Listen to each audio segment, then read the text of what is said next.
Programme में एक दफा फिर खुशामदीद और देखते हैं कि जराइम की दुनिया में बैन अल-अक़वामी सतह पर कौन सी खबर मंजर आम पर आई है।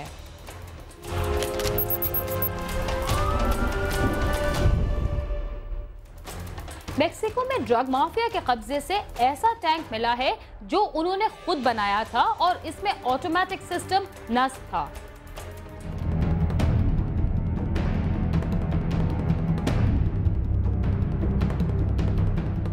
कहते हैं कि जरूरत इजाद की माँ है। कुछ इसी तरह का काम किया है मंशियात माफिया की जंग से मुतासरा मुल्क के मंशियात फरोशों ने, जिन्होंने अपने मुखालिफ गैंग्स के हमलों से बचने और उन पर ताबड़तोड़ हमले करने के लिए खुद ही टैंक तैयार कर लिया। इसका इंकशाफ उस वक्त हुआ जब गुज़िश्ता रोज मैक्सिकन पुलिस ने जलिस्को रियासत में एक छापामार कार्रवाई के दौरान ज़ीटास ड्रग गैंग के 2 मशकूक मुल्जिमान को गिरफ्तार करके उनके कब्जे से असलहा बरामद किया, जबकि पुलिस ने इस मकाम से 3 टन वजनी देसी टैंक भी बरामद किया। मुकाबले के दौरान 3 अफराद भी मारे गए थे। टैंक मोटी जिस्त की चादरों से बनाया गया था जिस पर मॉन्स्टर ज़ीटा लिखा था। हुकाम का कहना है कि ये टैंक बॉम्ब प्रूफ है और इस पर खुदकार मशीन गन भी नस्ब की गई थी जिसे ऑटोमेटिक सिस्टम से मुंसलिक किया गया था। रियासत की पब्लिक सिक्योरिटी के वजीर लुइस कार्लोस नहेरा का कहना है कि एक और कार्रवाई के दौरान हुकाम ने ज़ीटास गैंग से ताल्लुक रखने वाले सगे बहन भाई को भी गिरफ्तार किया है। इस कार्रवाई में भी 5 मुल्जिमान मारे गए थे।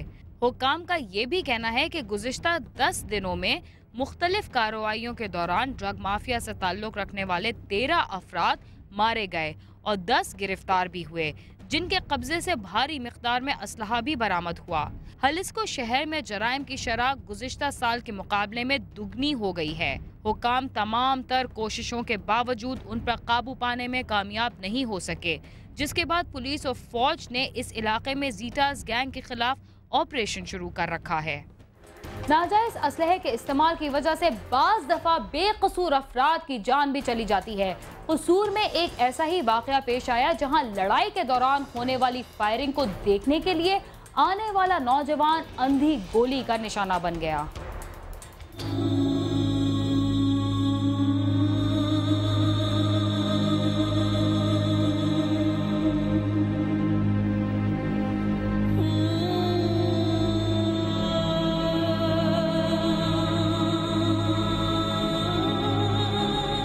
इलाहाबाद के इलाके तलवंडी का रिहायशी मोहम्मद आरिफ मेन बाजार में बिलेट की दुकान चला रहा था। इसी इलाके का रिहायशी नवीद भट्टी अपनी मोटरसाइकिल पर किसी काम के सिलसिले में बाजार जा रहा था कि बाजार में खड़े मोहसिन से इसकी मोटरसाइकिल की टक्कर हो गई, जिस पर इनका आपस में झगड़ा हो गया, लेकिन मुकामी अफराद ने दोनों के दरमियान सुलह करवा दी।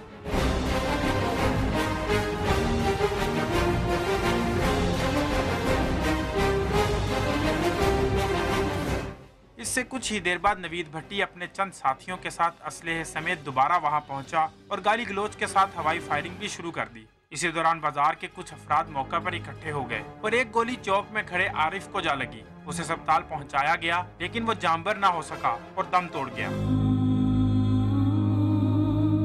घर से आया हूँ, कहता यार वो सामने झगड़ा कौन सा हो रहा है। मैंने उसको बोला यार वो ना दोस्त हैं, वो लड़ रहे हैं आपस में, आप ना उधर जाओ। वो बोला कि यार नहीं यार वो दोस्त हमारे हैं, हम उससे पूछे जाके यार क्या मसला है। वो मेरा भाई उधर चला गया तो उन्होंने देखा कि ये पता नहीं उनकी साइड से आ रहा है, पकड़ो इसको गोली मारो। मोहसिन बोला इसको पकड़ो, इसको पहले गोली मारो, ये उनका हमायती है, इनको गोली पहले मारो। और मुदस्सर ने और इरफान ने, इन्होंने तीनों ने मिलकर मेरे भाई को गोली मार दी।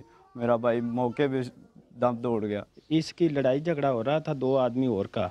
जब ये आया इसने उधर से छुड़वाने की कोशिश की। अभी उसने मोहसिन नाम का लड़का है, उसने बोला ये उसका महती आ गया, इसको भी पकड़ो। मगर मुदस्सर खड़ा सी उसके साथ, उसने गोली लगाई है, इसके दांत पर निकली, इधर पीछे से निकल गई। ये मौके पर गिर गया है। हमने उधर उठाया है, उसी दफ़ा ही हमने देखा ये फौत हो गया। हमने इसका नाक दबाया है, इसको सांस आया, हमने उधर से चुका है। जल्दी से मोटरसाइकिल पर, इसका भाई साथ था, हम साथ थे, मोटरसाइकिल पर बैठा के इधर तलवंडी स्टॉप पर गए। उधर जाके रक्शे पे बैठाया जिस वक्त इसका सांस। फिर अस्पताल ठीक मोड़ में जब गए थे ना, उधर डॉक्टर ने बोला ये फौत हो गया। इस वाक़े पर इलाके में खौफो हरास फैल गया और मोहम्मद आरिफ के लवाहिकीन ने थाना अलाहाबाद में मोहसिन, मुदस्सिर और 2 नामालूम अफराद के खिलाफ मुकदमा दर्ज करवाया और पुलिस ने तफ्तीश शुरू कर दी। मौके पर मौजूद एक शख्स का कहना है कि मोहसिन और मकतूल का आपस में बहुत ज्यादा फासला था, लेकिन ये पता नहीं चला कि इसको गोली किस सिमत से आकर लगी। जब हम किसी से ये बात कहते हैं तो नवीद भट्टी नामी शख्स हमें आकर धमकियाँ देता है। पूरी तैयारी करके आए ने, उसके बाद वो आए ने थे डेरे के करीब आए ने। वो लोग पूरी तैयारी के साथ आए और आते ही गालम गलोच शुरू कर दिया और कुछ लोग हवाई फायरिंग करने लगे। इसी दौरान नामालूम सम से आने वाली गोली आरिफ को लगी। मैंने यही हकीकत तमाम लोगों को बताई और अब मुझे धमकियां दी जा रही हैं कि जब मामला ख़त्म हो जाएगा तो हम तुमसे निमट लेंगे। जो साडा रोला निबड़ जाए ना, बाद असीं फिर तुम पहुंचा दे। मकतूल 4 बच्चों का बाप और घर का वाहिद कफील था। इसकी बेवा का कहना है कि हम गरीब लोग हैं और हमारी फरियाद सुनने वाला कोई नहीं। हमें हर कीमत पर इंसाफ चाहिए। अगर अल्लाह हुक्काम में से कोई हमारी बात सुन रहा है तो वो हमारी मदद करे।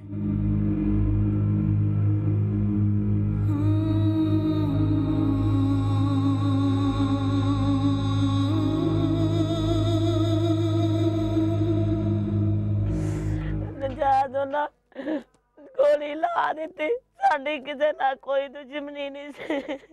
मेरे खाविन को उन्होंने गोली मार दी। हमारी किसी से कोई दुश्मनी नहीं थी, हम गरीब लोग हैं, हमें इंसाफ दिलाया जाए। उन जालिमों ने मेरे छोटे छोटे बच्चों को यतीम कर दिया। मुकदमे में नामजद मुल्जमान के लवाहिकीन का कहना है कि मोहम्मद आरिफ को उन्होंने कत्ल नहीं किया, बल्कि वो नवीद भट्टी वगैरह की फायरिंग से हलाक हुआ है, जिसका हमें भी शदीद रंज है, इसलिए कि हमारा उससे किसी किस्म का तनाजा नहीं था। अगर हमारे आदमी का कसूर होता तो हम खुद उसके खिलाफ कार्रवाई करवाते।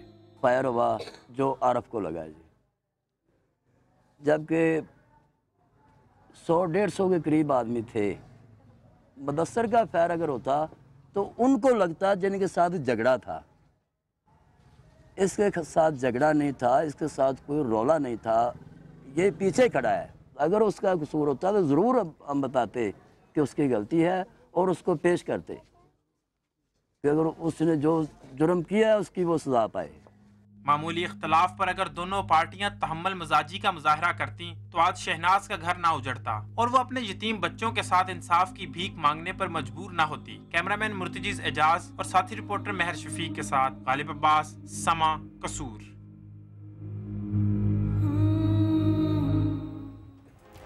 जराइम पेशा अफराद का मुकाबला करने के लिए आपको भी मैदान में उतरना पड़ेगा, मगर असलहे के साथ नहीं बल्कि अपने अच्छे किरदार के साथ, ताकि जराइम से भरी इस दुनिया को अमन का गहवारा बनाया जा सके।